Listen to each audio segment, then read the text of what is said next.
Muy buenas a todos, bienvenidos una vez más. Hoy vamos a ver un tema muy importante en japonés, así que espero que os quedéis hasta el final porque habrá algo de información que no solemos ver en libros de texto. Siempre digo esto, pero es que los libros de texto omiten muchas cosas, ¿no? Bien, vamos con el pronombre personal de segunda persona, singular, acordaos. Es decir, lo que en español diríamos como tú. Bien, tenemos dos formas principalmente que son las que más vamos a ver y las que más vamos a utilizar. Pero esto tiene trampa, luego veréis por qué. En primer lugar, tenemos esta. Anata. Se puede escribir en kanji o se puede escribir en hiragana. La mayor parte de las veces lo vamos a ver en hiragana, pero puede aparecer en kanji también. Y la segunda, kimi. Seguramente también lo habréis oído. Kimi, además, este kanji se puede utilizar como terminación en un nombre propio y se lee kun. Por ejemplo, Toshio-kun, nombre de persona. Bien, ¿cuál es la diferencia? ¿Dónde se usa cada una? Bien, anata, vamos a escribir aquí para que lo tengáis presente. Anata es la más neutra, la más estándar, digamos, la más genérica. Es la que utilizaremos en la mayoría de casos, porque es la pues, más formal, más neutra, no la puedes utilizar un poco con cualquier persona.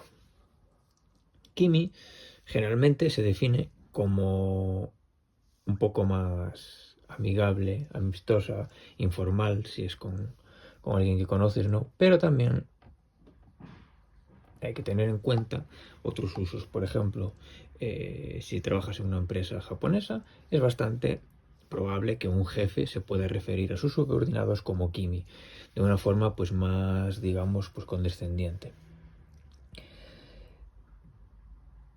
Bien, además, anata es una palabra que vais a ver utilizada en otros contextos. Por ejemplo, anata es como le llaman las esposas japonesas a sus maridos.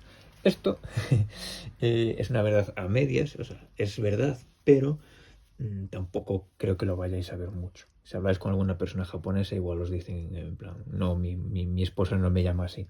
Entonces no es tanto un pronombre como una forma de referirse a su marido, ¿no?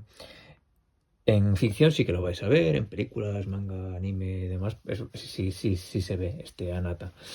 Pero bueno, en la realidad, pues ya, sobre todo, claro, es una situación, es una palabra que depende tanto de ese contexto tan concreto que es bastante probable que no lo vayáis a ver.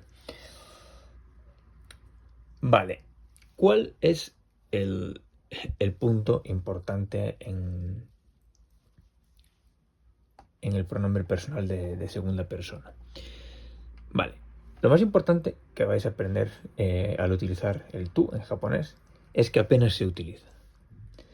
Y esto muchas veces, pues lo que os decía, los libros de texto lo omiten, simplemente te dicen anata significa tú, kimi significa tú, entre otras muchas palabras que significan tú. Luego os diré un par de ellas más, pero no nos vamos a centrar en eso porque ya os había explicado anteriormente que hay muchos pronombres en japonés. Bien, el caso es que intentaremos, cuando estemos hablando, evitarlas. Porque no es muy, no se consideran muy educados. Se consideran como muy directas y en japonés, pues ser muy directo no se considera educado. Entonces, anata es un poco la más formal y kimi un poco más informal, pero intentaremos en una conversación, digamos, del día a día, evitarlas. ¿Cómo hacemos esto?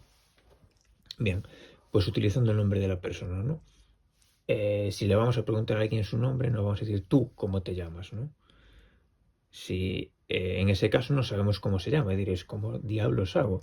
Pues lo omites, como hacemos en español. Por ejemplo, yo os puedo decir, ¿tú cómo te llamas? O puedo decir, ¿cómo te llamas? Simplemente dejo de utilizar el pronombre.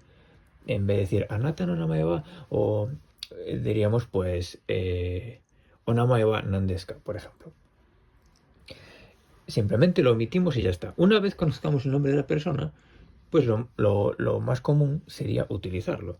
Es decir, Si le vamos a preguntar algo a alguien, por ejemplo, tú quieres hacer tal cosa o tú quieres venir, no hace falta decir Anata. No decimos el tú, decimos el nombre de la persona. Por ejemplo, ¿tú quieres venir conmigo? Sería María quiere venir conmigo. O simplemente utilizar el verbo solo. En plan, vienes, por ejemplo, ikimashouka, en plan, vamos juntos. Intentamos siempre omitirlo hasta el punto que podamos, obviamente. Siempre va a haber situaciones pues, de comunicación en las que a lo mejor, por el motivo que sea, nos vemos forzados a utilizarlo. En ese caso, pues tampoco pasa nada. Pero vamos a intentar siempre en conversación no utilizarlos. Si conocemos el nombre de la persona, estamos hablando pues de una forma formal, ¿no? Tampoco es un colega, ni un amigo, ni nada de esto, pues vamos a intentar o no, o suprimirlo directamente de la manera que suene natural, ¿no? Claro, si no lo podemos suprimir y que suene natural, pues no tiene sentido.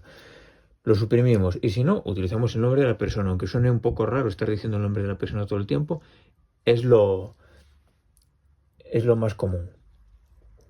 Una vez entendamos esto, entenderemos cómo funcionan otros pronombres, es decir, hay palabras japonés, otros pronombres como, por ejemplo, lo escribí ya directamente, sí, para que lo veas fácil, omae, qué sé yo, pues kisama, teme. A los que os guste el anime seguramente, o las películas, seguramente estéis ya bastante familiarizados con estas palabras, porque son comunes. Son comunes en un lenguaje de ficción, claro. En un anime o una película vamos a ver peleas, vamos a ver gente pues, pegándose, insultándose y demás. En la vida real pues puede pasar, ¿no? Pero tampoco es tan común. Entonces, estos son pronombres también que se traducirían pues como tú. Pero están muy por debajo. Si decíamos que Anata y Kimi, Anata es un poco más formal, Kimi es un poco, pues, a lo mejor tiene sus matices, pero puede ser más informal o te lo puede utilizar un jefe. Estos ya se consideran como muy mal educados, ¿no? Muy directos, muy se van a utilizar pues cuando fijaos la próxima vez que veáis una película o un capítulo de un anime, cada vez que alguien diga omae, kisama o teme, fijaos cómo lo han traducido, cómo lo han doblado o si lo estáis viendo con subtítulos, qué decisión han tomado. Casi siempre va a ser un insulto de los muchos que tenemos en español para insultar a alguien. Según, dependiendo de la palabra que sea, tal vez el insulto sea un poco más grave. A lo mejor para omae tenemos un insulto más leve, pero para kisama tenemos uno más fuerte. No os voy a decir aquí porque si no seguramente me toman el vídeo, pero ya os imagináis cuáles son. Al fin y al cabo, estas palabras son pronombres también. Omae, por ejemplo, se escribe con el mismo mae de namae. Mae es el que está delante, ¿no? Es decir, el que está delante, o mae, tú. Pero se consideran, pues eso, poco corteses. Entonces, si ya vamos a intentar no utilizar estos, pues estos obviamente no va a haber una situación real en la que los vayáis a emplear. Es posible que si un día os topáis con una pelea de yakuzas por la calle, pues que vais a escuchar alguno de estos. Pero vamos a ceñirnos un poco a los casos de uso común del lenguaje, ¿no? Porque, bueno, son los que vamos a ver. De todas maneras, hay que saber que esto existe porque existe, es así. Muchas veces el origen no es algo malo. O sea, el origen son pronombres que empiezan como algo honorífico, algo formal, pero según se van utilizando más, haciendo más directos, van perdiendo ese rasgo de formalidad y acaban cayendo en el polo opuesto, ¿no? Cuanto más directo se hace el lenguaje, pues menos formal, claro. Entonces, por eso pues evitamos utilizarlo. Otro uso que tiene, ahora que me viene a la cabeza, este kimi también se puede considerar un poco como literario o poético, ¿no? Como una forma poética de decir tú.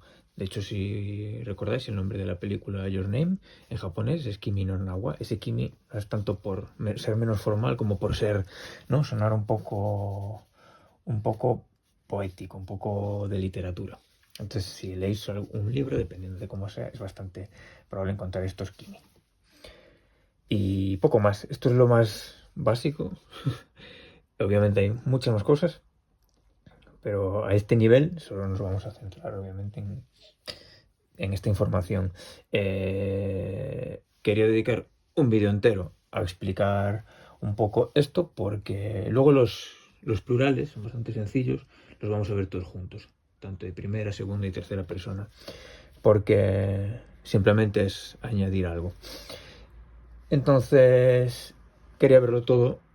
Debes dedicar este vídeo entero al tú. Parece una tontería, que creo que en otros idiomas no se suele hacer esto, pero en japonés ya sabéis que siempre tiene el detallito que nos hace rompernos un poco la cabeza, y es importante pues saber esto. Recordad siempre que en Japón hay pues unas jerarquías, hay unas formas de hablar, y no podemos simplemente llegar al despacho, imaginaos, de un profesor o de un jefe, Kimi o Anata, no queda muy cortés, aunque siempre os digo lo mismo, probablemente dependiendo de la situación y de quién lo utilice,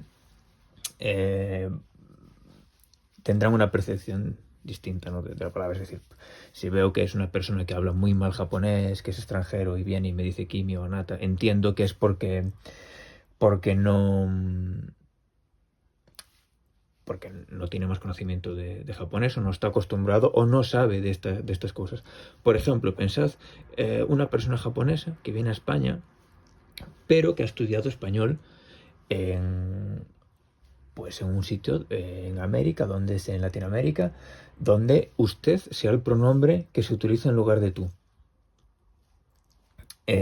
También hay sitios de España donde es común.